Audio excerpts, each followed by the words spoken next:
Hey everyone, thanks for joining me today. It's Thursday, October 10th. We're already 10 days into October. Are you scared yet? And it's Bryan Barron from Paula's Choice, Director of Skincare Research, here with you for today's live chat. I was MIA last week, but if you caught the last live chat where we talked about toners, I think I mentioned toward the end that I would be on a little mini vacation. So the husband and the kid and the parents and I went up north for some wine tasting in a part of Michigan called Traverse City. And if you've ever visited the state and you haven't been up to that part of it, it's gorgeous. It's really, and for those of you who may not know, Michigan is kind of an up and coming wine producer. It will never be on par with Washington State or for certain varietals, Oregon, or of course not California, king of the Cabernets and numerous other types of wines, Chardonnay.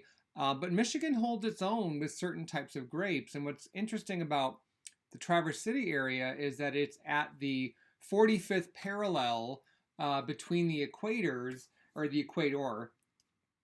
And apparently that is a really interesting and very fruitful region of the world to grow certain types of grapes. They do really well there.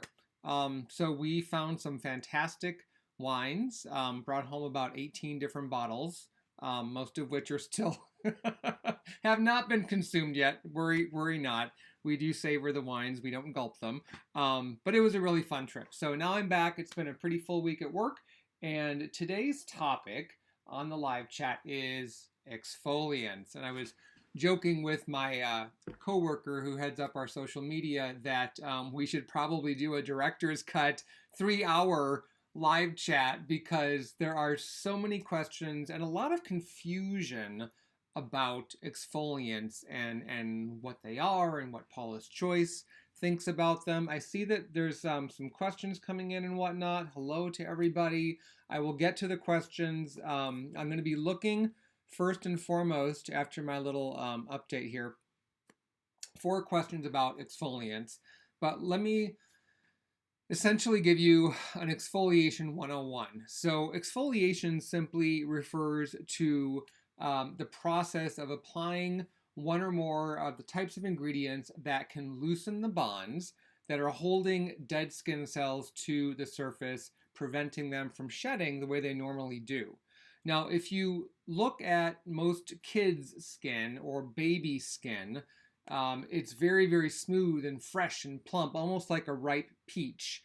But then as we age, as we get more environmental damage, the skin's natural exfoliation, natural shedding process becomes faulty, and the skin takes on a very different, less refined, less smooth texture.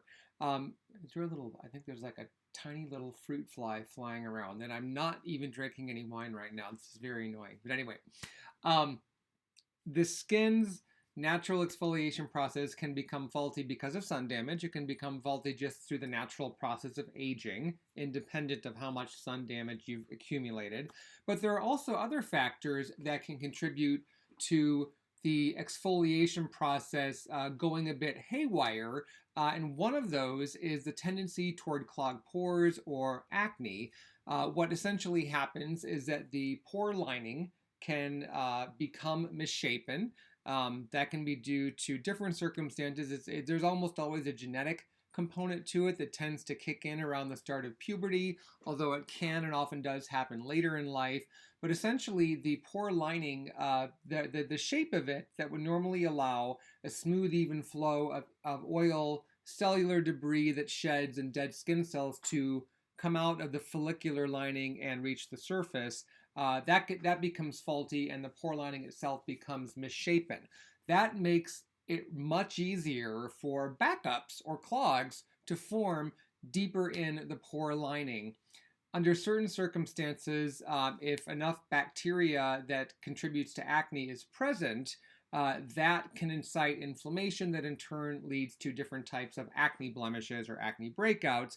If that bacteria isn't present in great enough quantities to cause that type of acne-inducing inflammation, then what happens in most cases is that you get a clogged pore. It can result in a blackhead, which is when the tip of the sebum or the oil and mixed with the debris comes to a head at the skin surface, and the oil portion oxidizes and darkens upon exposure to oxygen. If you do not see a blackhead, and if it's just a flesh-colored or sometimes white bump, it sometimes may have like a closed head over it. That's often referred to as a closed comedone. There is not oxidation involved because a very thin layer of skin is covering that backup. But for all of those situations, regular use of a leave-on, well-formulated, I'll explain what I mean by that in a moment, alpha or beta hydroxyacid exfoliant can help a great deal.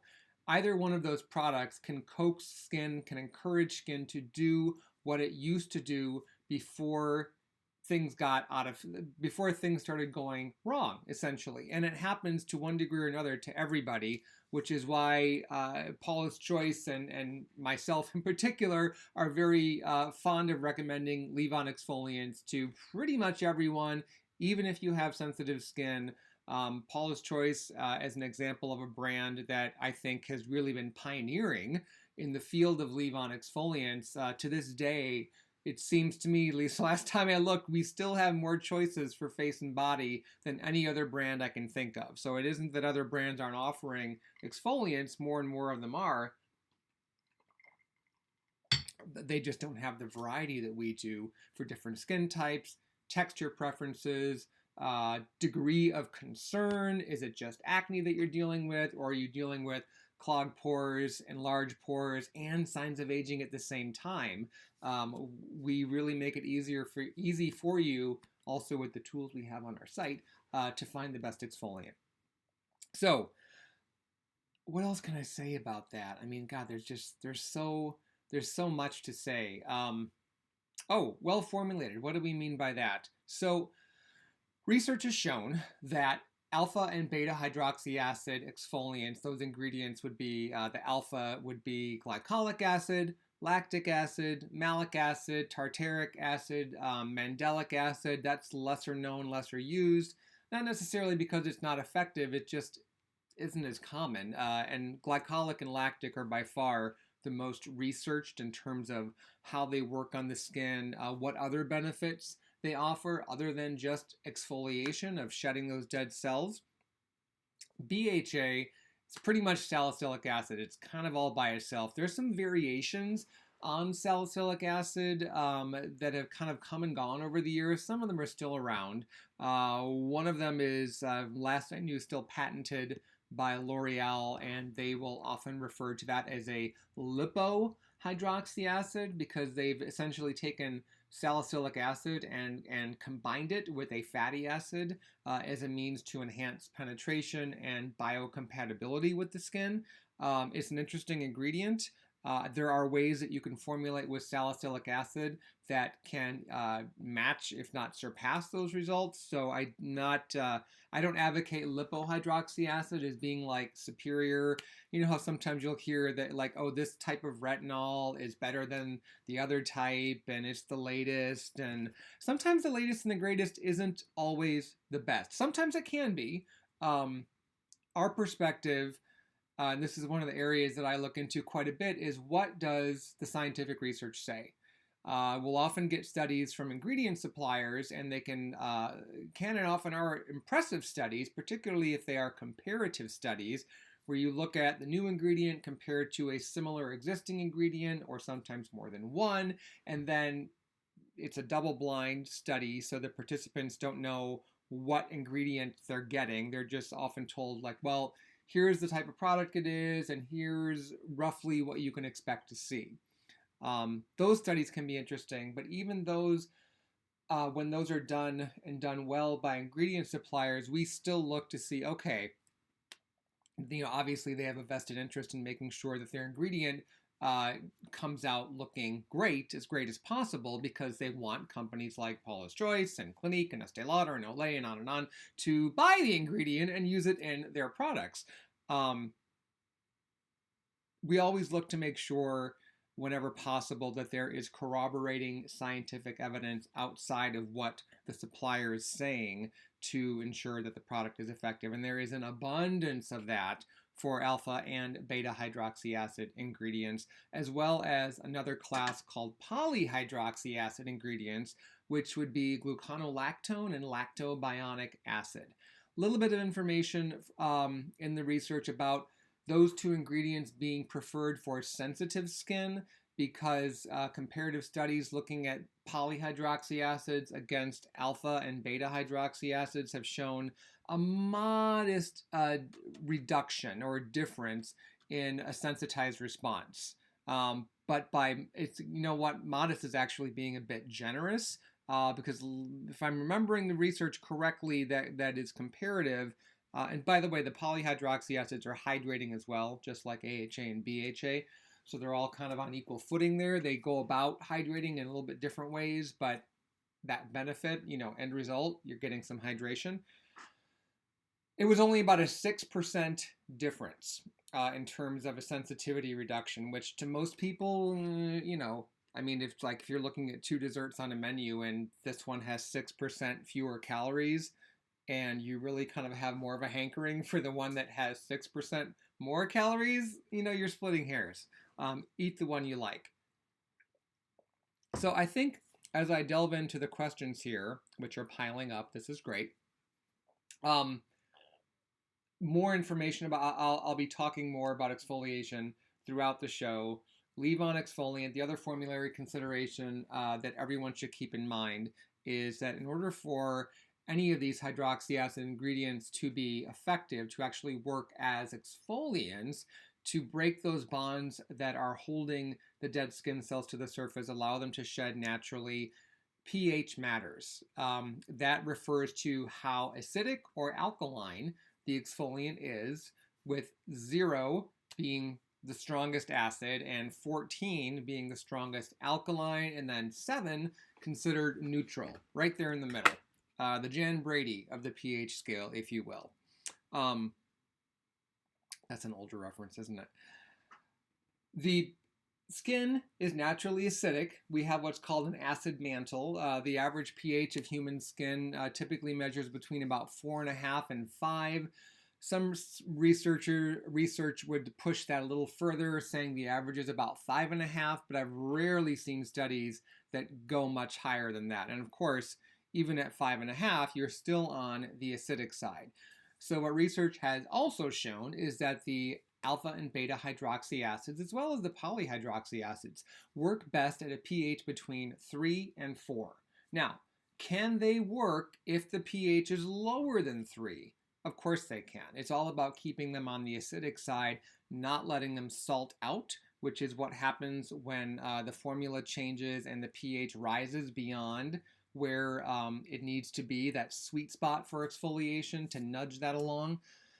The problem with going much below a pH of 3 is that the closer you get to a 0, the closer you get to pure acid, the more irritating the product becomes. And I know I've mentioned this lots of times during chats.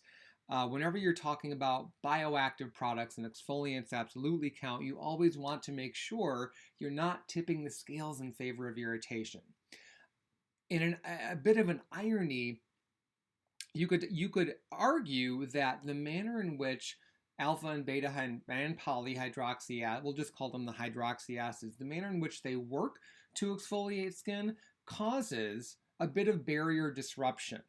However, the benefit, that barrier disruption, by the way, is temporary, and the benefit that you get, and it will vary depending on your skin type and level of concern and amount of sun damage, the benefit you get from using those products far outweighs that temporary barrier disruption.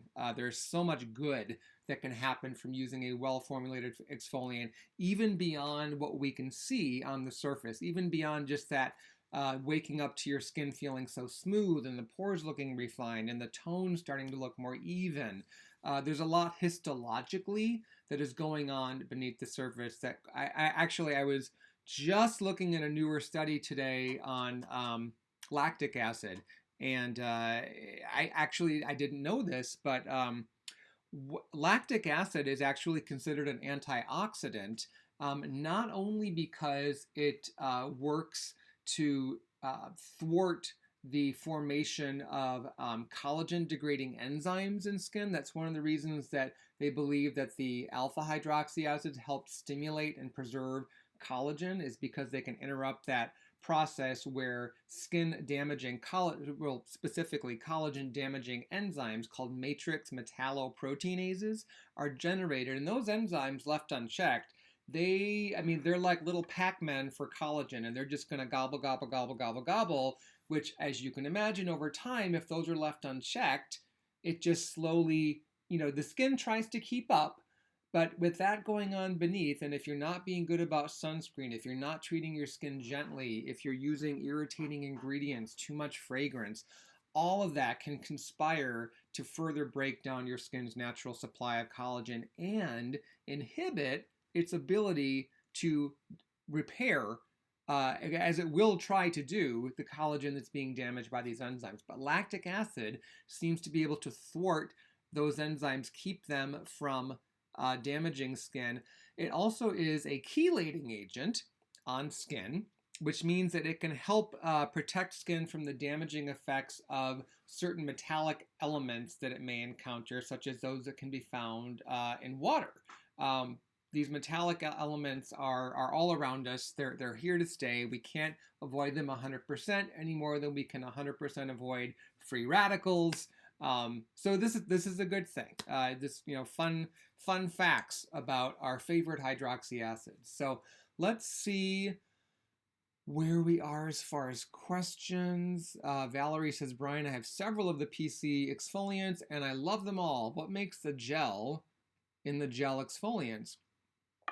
It's, Valerie, the gel portion has to do with three different things. It's the ratio of the water with the type of thickening agent we use. Mostly it's a cellulose thickening agent, which is very skin compatible, not at all a harmful ingredient, and the thickening agent. Oh, and then the often the slip agent, like typically a glycol, like a butylene glycol, and then there's another ingredient that we use that is not labeled glycol, but chemically it's considered a glycol, and that is methylpropanediol. We use that in our global bestseller, the Skin Perfecting 2% BHA liquid. I think, let me hop over real quick. I tend to forget about the Skin Perfecting 2% BHA gel. It's a great formula, but it's not one that I personally use. And like you, Valerie, I kind of have a wardrobe of we use the methylpropanediol and butylene glycol in the gel as well. So those are the key ingredients, and then playing with those and the amount of water until you get to that gel texture, and then making sure that it all stays emulsified together, which would be like what an ingredient such as polysorbate 20 would do. That's pretty much it. Somebody might ask, so I'll just mention this now. The Paula's Choice exfoliants I use most often are the Calm Skin Perfecting no, it's not just Calm BHA lotion. It used to be called Redness Relief. It might still be. We've had a packaging change throughout most of the line, and for Calm in particular, a lot of the products were renamed to make the name shorter. So for the purposes of this discussion, it's the Calm 1% BHA lotion. And then I also use the Resist Daily Smoothing Treatment, 5% AHA. I alternate between those two the most. And about once or twice a week, depending on how my skin is doing, I use the Resist Advanced Pore Refining Treatment, which has 4% BHA. I will occasionally use BHA 9, which is our spot treatment with 9% salicylic acid. I use that as needed, that every so often I'll get more of a painful blemish, the kind that you feel before you see. You kind of, can sense that they're gonna, this is not gonna be pretty. and I start using BHA9 on something like that at the first sign. It's kind of like when if you've ever had a cold sore, you suffer with those. I do not, but I know people who do, and they always say, man, if I feel, as soon as I feel that cold sore coming on, I got to start putting my prescription medication on, and if I do it soon enough, it'll never get even visible. It just kind of stays beneath the surface. The medication keeps it from becoming more of a visible issue. It's kind of how I liken BHA9 when I start using it soon enough. The other exfoliant of ours that I use on a daily basis is the weightless body treatment.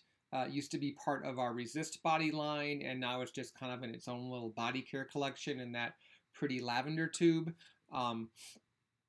Really, really remarkable formula. I'm consistently impressed with how well that works. I get keratosis pilaris, those raised red bumps on my upper arms. Not anymore. I mean, if I stopped using this product, I'm sure eventually those bumps would come back. Some people are just more prone to it. Maybe I've outgrown it, but I don't want to stop using it and then wait and see if they come back.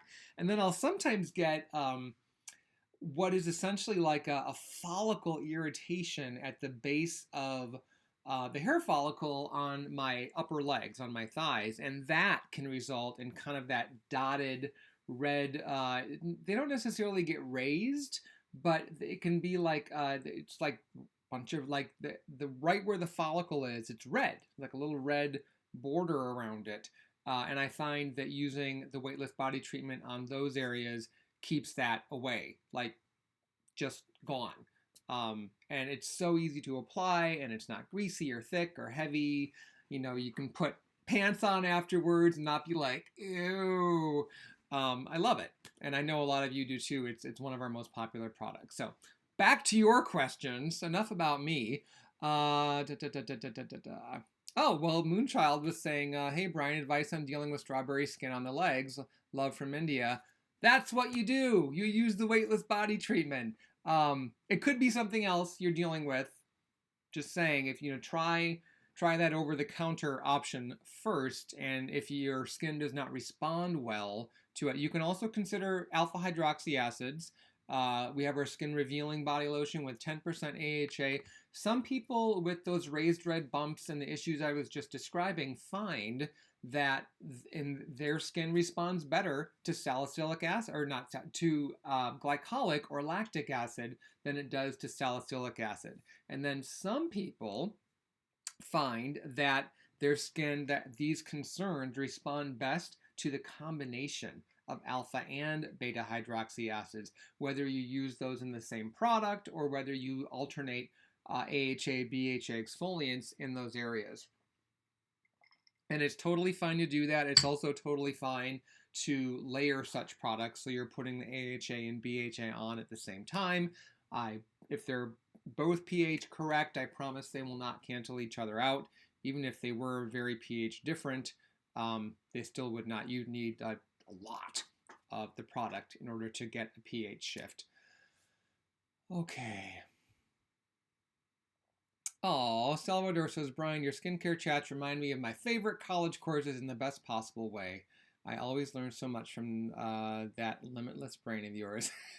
Well, I don't think it's a limited brain, Salvador. Thank you for the comment. I think that it's limited in terms of what I can wax poetic about. But given the topic is skincare, and that's where most of the RAM is taken up, we're in good hands here. Then switch the topic, and let's not like switch me over to religion or politics, and I'll be like, vote. Okay. Anthony, we'll get back to your question.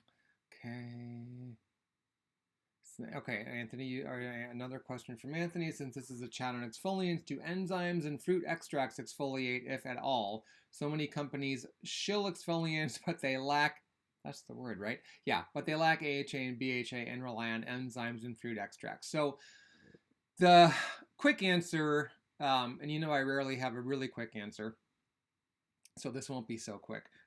The quick answer is no. particularly in the case of fruit extracts. Fruit extracts would typically be like on the ingredient list, you would see sugar maple extract, lemon fruit extract, orange extract.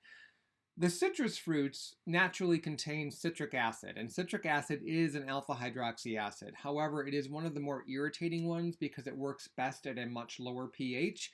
And this is the real clincher, is that those fruit extracts are rarely present in a great enough quantity in a product to have the desired exfoliation effect. But even in lower amounts, because those citrus extracts also have, in most cases, they're going to give you the fragrant components that are irritating, you're getting much less benefit with a much greater risk of irritation. That's why I generally say stay away from fruit extracts. It is 100% true.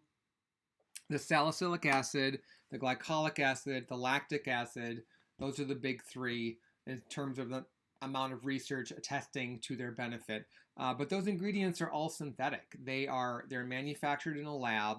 The main reason for doing that is greater quality control. Quite honestly, it's hard. You can find salicylic acid naturally occurring in wintergreen and another plant called willow bark, but it often occurs in a form that requires a conversion to salicylic acid. And interestingly, that conversion can happen internally through the digestive process, but that's not what we're talking about. You don't want to eat or drink this stuff. You want to put it on your skin, and on skin, that conversion process doesn't happen. So in the case of wintergreen, you'd be getting a lot of volatile fragrance components that I would not recommend anyone put on their skin. Ouch. And in willow bark is a much better ingredient, despite the fact that it's a natural source of salicylic acid, but the salicylic acid component can't exfoliate. However, willow bark retains its anti-inflammatory benefits. That's why we use it in some of our products, along with a similar sounding ingredient called willow herb, or if you want to get Latin, what is it, Epilobium angustifolium. Great ingredient, willow herb. We use it quite a bit. Really good skin calming anti-inflammatory ingredient. Enzymes. Enzymes can exfoliate if they are active enough, and again, concentration matters. The problem with enzymes really comes down to their reliability, and it isn't very good. They're kind of like that person that you date that says they're going to call you and they never do, and you run into them like 2 weeks later and they're like, oh yes, I was going to call you. I'll text you soon about getting together, and then you never hear from them. They're not reliable. That's enzymes and exfoliants. From a formulary perspective, you can put them in a product and show, you can demonstrate efficacy, like on skin cells in a petri dish, but those enzymes are very unstable ingredients, and they don't stay potent for long. They don't have a very good shelf life, whereas you can stabilize pH, I guess you'd say pH balance, alpha and beta hydroxy acids and polyhydroxy acids for that matter, keep them emulsified, keep them dispersed throughout a cosmetic formula in various textures that will have a good shelf life. Because yeah, that's what we want. These skincare companies, with few exceptions, aren't making up your alpha hydroxy acid exfoliant, per order. They're preserved, they're made ahead of time. Paula's Choice goes through exfoliants so fast, though, that I can almost guarantee you everything that you're getting is pretty dang fresh. But obviously, we're not out in our backyard going to the glycolic acid tree doing that. So, yeah, so enzymes have a much better chance of success immediately, like if you're just there and using it right away. Examples of enzymes would be papain from papaya or bromelain from pineapple. There's different ones. Pumpkin ferment or pumpkin ferment filtrate sometimes comes up. That can be an interesting one if for no other reason than it typically smells really good. But it's usually because of added fragrance that makes you think of pumpkin pie. Okay, how are we doing on time? We're doing good on time. Okay. Kareen77 says, "Hi Brian, I've been using where I just lost your question. I've been using the azelaic acid for about 2 months.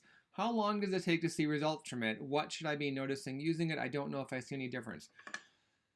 Ooh, Kareen, I would say if you haven't seen any difference by now, you probably won't. Azelaic acid works pretty quickly. I guess it would, in part, it's going to depend on what you were dealing with when you started.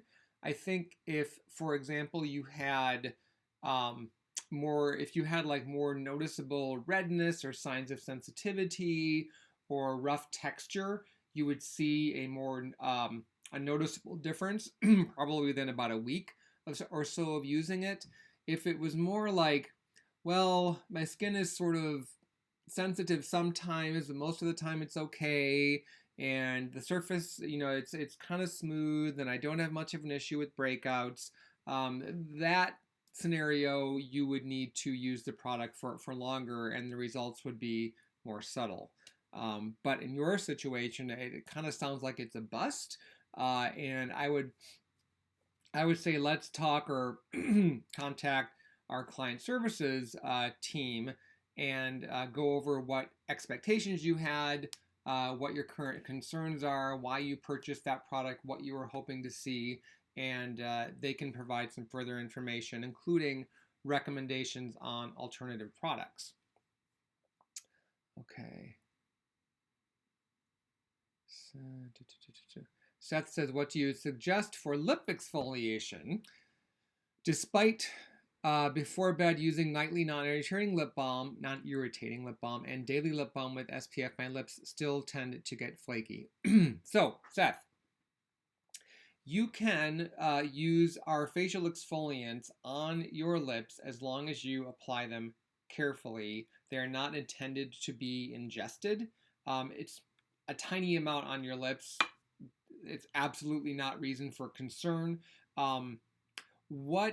So I've done one of two different things depending on how fast I just want to get through it. I've either taken you know what? The other exfoliant that I do use actually fairly often is our daily pore refining treatment from Resist with 2% BHA. I actually alternate between 3 of them for my face. You do not have to do that. This is just what works for me, and I love our exfoliants. But it's perfectly fine to find one of our exfoliants you love and stick with that. So because that's a liquid, I have taken that and I put, it's got a little hole in the cap where you can just shake some out, but I take a cotton swab, kind of plug the hole, turn it upside down to get the tip of the cotton pad saturated, pull it out, and then I swab that over my lips and give it a moment to dry. I don't lick my lips. Again, you don't want to ingest this stuff if you can avoid it. And then when it's almost dry, I will slather on our lip and body treatment balm, and done deal. And that's typically like the next morning, you'll notice a nice difference. Now, if you want more of the instant gratification, the other trick that I do, and you could do this with one of two things, is either take a soft washcloth that you'll dampen with warm water, and then kind of just glove your finger with it and lightly, in a circular motion, massage over the lips. Finish with your nightly lip balm, or if you're doing this during the day, your lip balm with SPF. If you don't want to use a washcloth, a baby toothbrush, the kind that you would buy to use on a little kid as they're just starting to brush their teeth, it also works really well. Don't use salt. Sugar can be okay, but it still can be a little bit too grainy and damaging. Like if you wanted to mix some sugar with a few drops of a non-fragrant oil to buffer it, if you're a DIY, love making skincare in your kitchen, although that's not something we generally advise. For something very simple like a lip scrub that you can make with table sugar and a few drops of cooking oil, for example, vegetable oil, olive oil, not essential oils. The fragrance components in essential oils, not only are those not for ingestion, but they can also be highly irritating to the lips. The lips are probably the most unique physiologic skin structure on the body because it is so thin and so delicate. But all of those tips can help get you smoother and really kind of more refined and younger looking lips if you find flaking is more of a persistent problem. And it can be for a lot of people if you live in an area that has colder, drier winters. Okay, let's grab a few more questions here. Caleb's got some sunscreen questions. We'll see about getting to those. Rocco has a sunscreen question. You know, we are doing a sunscreen topic down the road. But no, you can ask me anything. Anthony says, please bring out a lactic acid liquid. Anthony, you may not know this, but our Resist Advanced Smoothing Treatment with 10% AHA, which is a serum, but a fairly thin serum, that does have lactic acid in it. That's kind of that and glycolic acid are the star performers. But I do think it would be interesting to formulate a more lactic acid exclusive exfoliant. Not because it's 100% necessary or that you're missing out on something by not using pure lactic acid. I think it's more about how individual skin responds to different hydroxy acids. And recall what I was saying earlier about the red bumps in the KP and the chicken type skin, how some people find that those bumps and redness respond best to the combination of acids. Some people, I suspect what we'll find if we do an all lactic acid or predominantly lactic acid exfoliant is that we will get some customer feedback where they say, this is the only Paula's Choice exfoliant that worked for me. Just like people will say, about our moisturizers, we'll launch something new and they'll say, oh my gosh, this is the only Paula's Choice moisturizer that, works for my dry skin.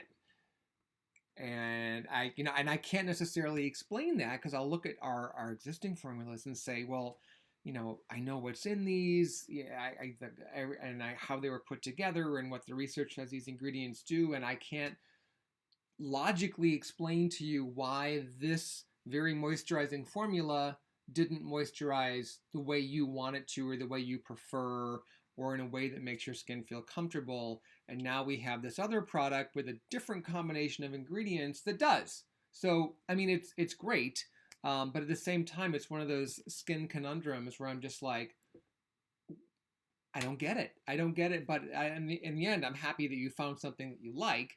But at the same time, I'm just like, huh? I don't get it.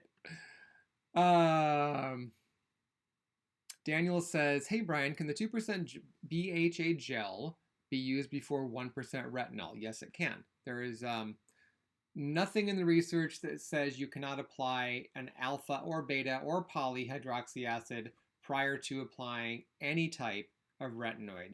Now, if you notice that combination leads to signs of irritation, which it certainly could for some people, and depending on what else you're using, then that doesn't mean that they can't be used together, that some sort of chemical interaction happens that, it just means in your case that combination isn't right for your skin type. So what do? You can just separate usage, put your exfoliant on in the morning, put your retinol product on at night, or vice versa. Either one is fine during the day as long as you're protecting your skin with a broad spectrum sunscreen.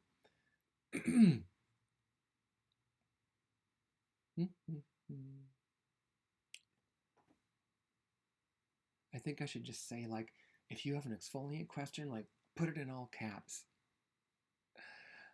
Jerry says, hi, Brian, what do you think about some new Korean research showing higher pH of BHA may also be effective and more gentle? I've seen different studies about that over the years, Jerry, and they'll often look at different concentrations of salicylic acid formulated at different pH ranges, and the studies are often done on skin cells versus intact skin, and so it's a different process. I think that those studies are interesting, but I have yet to see I've yet to see a wider body of research support that. There's far more research on that more narrow pH range that we stay within and that the best BHA exfoliants that we recommend stay within. The other piece of that puzzle is that we've reviewed and looked at quite a few BHA exfoliants over the years whose pH was outside of the traditional range recommended in the research. Those, if you look at what people are saying about those products, and then you go back and you look at what the majority of people are saying about the BHA exfoliants that are well formulated, the comments just don't match up. What people experience in terms of results and products that meet their expectations is far superior with the BHA exfoliants that are in that pH range of 3 to 4 compared with those that are outside of that range, pH 4.5, pH 5, 5.5. That's why I remain skeptical about that. I think those experiments can be interesting, but I don't see them translating to real world experience. That's kind of my bottom line there. Okay.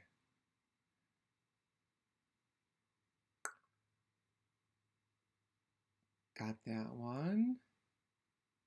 Marcus is asking, is there a Paula's Choice PHA in the works at all? There is not at this time. And I don't mean that there might be. We're open. We in terms of exfoliants, we've got a lot of them already. Anything new we do in that category would most likely be based on, actually not most likely, it would be based on some new innovation that we've discovered within that range, or something that we have come up with, our chemists have come up with, that would be more of a distinctive way to either improve the results you're already getting or like further reduce the risk of irritation. As I mentioned at the top of the show, the manner in which exfoliants work and cause a little bit of that barrier disruption, some people may find that causes a bit of irritation. That is few and far between. And it can sometimes mean that you're just using an exfoliant that's too strong for you. If you're new to AHA and BHA exfoliants, there is a bit of a, I guess, initiation process and then kind of a step-up process to go through. For example, in my case, I started with when I first started using exfoliants through Paula's Choice, I used the 1% BHA, which we've had in the line in various versions, but that strength forever, pretty much. And then in 2000 or 2001, I used to just be able to rattle that date off. But when we launched the 2% BHA liquid, which is now our global bestseller, I couldn't use it every day then, and I can't use it every day now. There's something about that formula that just bothers my skin. And that's one more reason I'm glad we have so many choices. And I would never say to someone, don't use that exfoliant because I had a bad experience with it. I mean, in case in point, as I mentioned, it's our global bestseller. If we were to ever discontinue that product, there would be riots in the street. And we won't. Have no fear. Okay.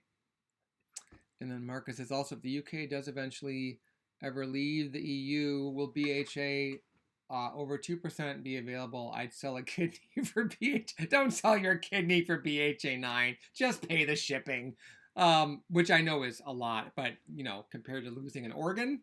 So yeah, I don't have a crystal ball about that. I don't know. I mean, other than the UK as a separate entity would they would have the ability to write their own cosmetic regulations, and they could follow what the rest of the EU regulations are, or from a general framework, and then create. They could change existing regulations that would pertain only to the United Kingdom. So we'll see what happens. But if the rules change around that, then yes, I don't see any reason why those salicylic acid products that aren't available there now wouldn't be with the regulation change. We are following the regulations. There's nothing harmful about those products in any way. We're just following the regulations. Claire asks, what is my favorite exfoliant?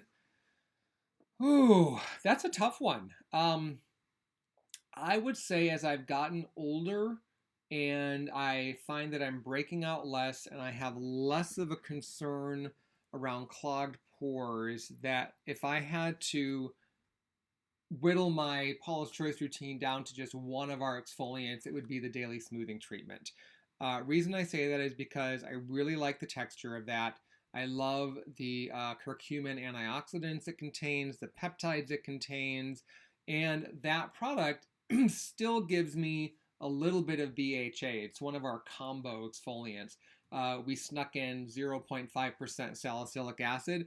That amount in a leave-on exfoliant, like all by itself, isn't one that I would be all that woohoo about. I think you'd only get modest benefits from it compared to what you can get from a BHA exfoliant with 1 or 2% salicylic acid. However, no question there are people that can benefit from 0.5% salicylic acid.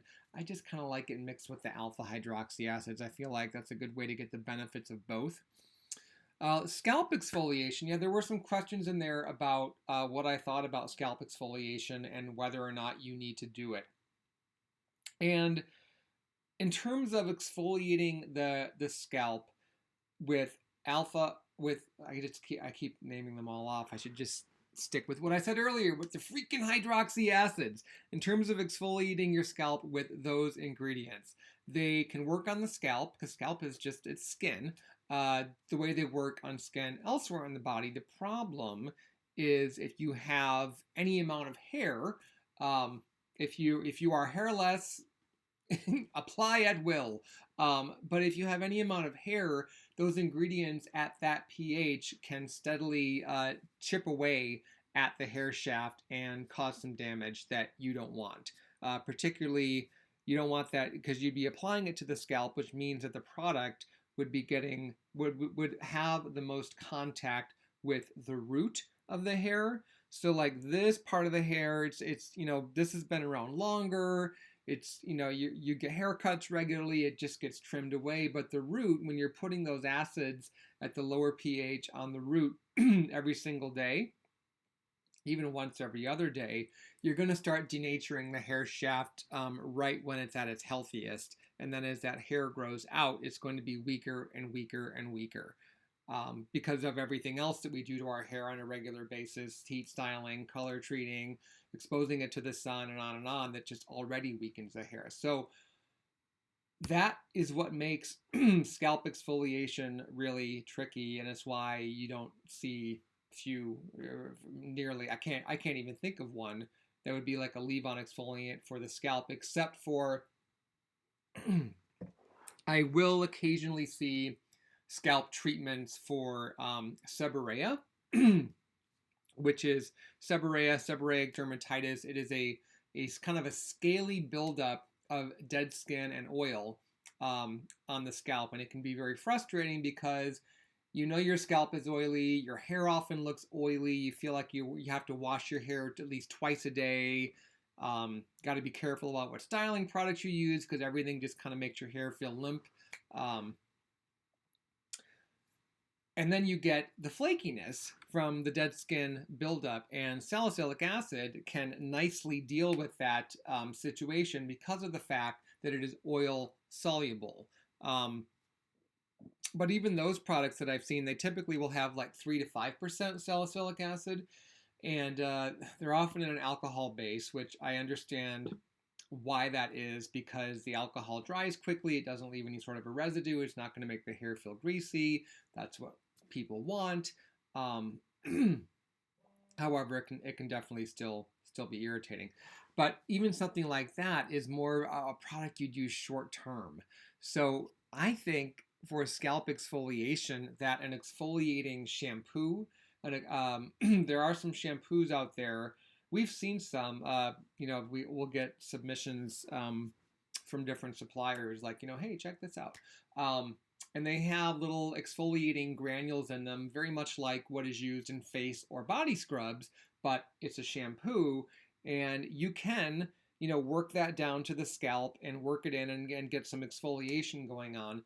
The problem is those shampoos tend to be difficult to rinse. Like the shampoo, the cleansing part, the surfactants, rinse as expected, but you'll often find this is what years ago when Aveda came out with an exfoliating shampoo in their men's line. I tried it, and because I thought the concept was kind of intriguing, and I think they used walnut shells at the time, and they may still. I haven't checked in a long time, but it was really difficult to get all of those little particles out of my hair, and I'd be combing my hair later in the day, and then little pieces of walnut are falling on the counter, and it just looked bizarre. So I stopped. So that's probably the best that you can do as far as scalp exfoliation. But in terms of something like dandruff, which is related to yeast or a fungus, the topical anti-dandruff products that are medicated with the classic anti-dandruff ingredients like zinc pyrithione, selenium sulfide, ketoconazole, those are your best bets. And if you can find any of those ingredients in a leave-in product, like a cream that you can massage in overnight, there was a product that used to be available, well, I shouldn't say used to be, it could still be available, called DermaZinc, that you could use for that concern, and then just shampoo out in the morning. All right, let's proceed to a little bit of a lightning round, because we've got about 8 minutes left. And you guys, again, if I don't get to all the questions, come back next week, or post them afterwards. I can come back. We do try to circle back, not always right away, but we do try to circle back and see if there's any stragglers that we need to address. We don't want to leave you hanging. And of course, as we do these chats over the next several weeks, if you can ask me exfoliant questions at any time. Okay, so starting here at the top. 206 Glacier says, please talk about hyaluronic acid. Do I have to follow the HA booster up with a thicker moisturizer for it to seal in moisture and be effective? You don't. There is a but following that statement, and it has to do with where, what the relative humidity is where you live.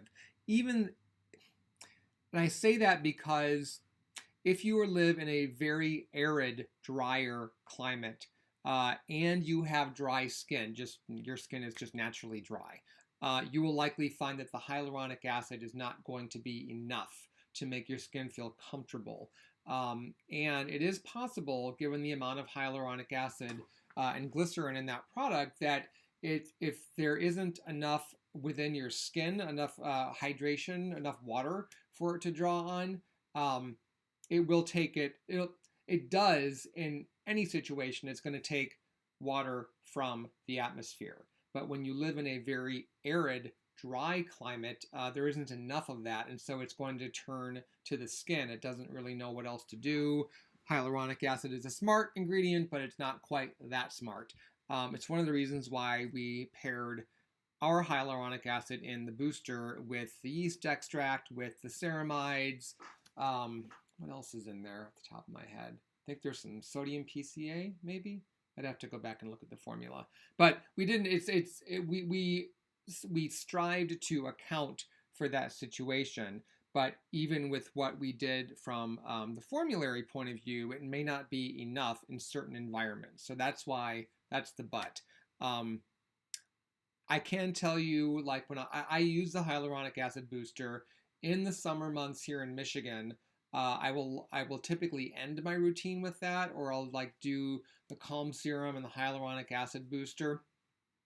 As we are getting into the cooler weather here, the humidity hasn't necessarily dropped yet, and I actually have a humidistat in my home that lets me know what the ambient humidity level is. Try to keep it about 50%. But in the winter months, it can drop below 30% when it's really, really cold and dry here. That situation, even with my normal to oily skin, I will still put a moisturizer on, excuse me, on at night. I'm really loving our new water infusing electrolyte moisturizer. I think that's just got an amazing texture. And I think the story about what electrolytes, well, what the research has shown electrolytes do for skin in terms of transporting those ingredients through the aquaporins, the water channels. I can get very geeky about this. It's an interesting story. It's a facet of skincare and hydration that we hadn't really explored. And then using those minerals linked with the PCA ingredients, the polycarbonate, it's part of the skin's natural moisturizing factor, the pyrrolidone carboxylic acid, I think, but PCA for short. Linking that with the mineral electrolytes, that's what helps carry the minerals into the skin, where they can join what's naturally present and kind of help shuttle things along. Without that PCA, the minerals wouldn't really be able to do that. You either need the PCA form or you need to use the lactate form. And for this particular one, total tangent here, we opted for the PCA form. Okay, Liz says, hi Brian, is there any truth to the internet chatter that vitamin C is more effective when applied at night? If so, does this mean that skin behaves differently at night or during sleep? So I haven't seen that.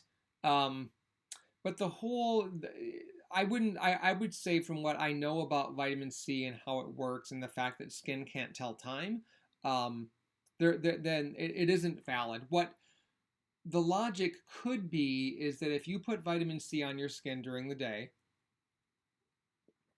and then you don't follow with sunscreen, or you do put sunscreen on and the nature of your day is really one where you should reapply sunscreen because you're out in the sun for a long period of time, or you're sweating or swimming or what have you, whatever situation you're in that would necessitate reapplication, excuse me, then I could see the vitamin C being less effective because as a major antioxidant that research has shown can help skin better defend itself in the presence of UV light, part of how any antioxidant works, they're essentially like little kamikaze pilots.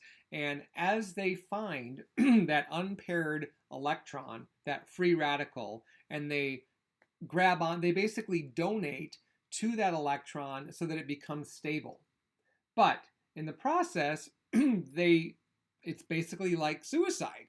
And so the vitamin C and any other antioxidant, for the most part, becomes less and less effective the more radicals it quenches. That is why a product like an antioxidant like vitamin C, you can't just put it on once a week and expect to get, 7 days worth of antioxidant protection. It just doesn't work that way. You need a mix of antioxidants. For example, vitamin E has been shown to help regenerate vitamin C, which is why the two of them are often paired together like we do in the C15 booster. So as the vitamin C starts getting weaker, the vitamin E steps in and says, you know what, I am going to help you out. We're going to cross this finish line together.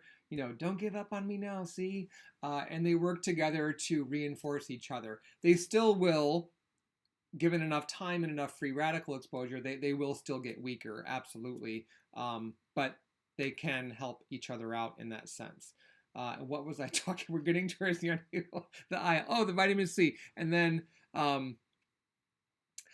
if so, then Liz went on to ask, does that mean that the skin behaves differently at night or during sleep?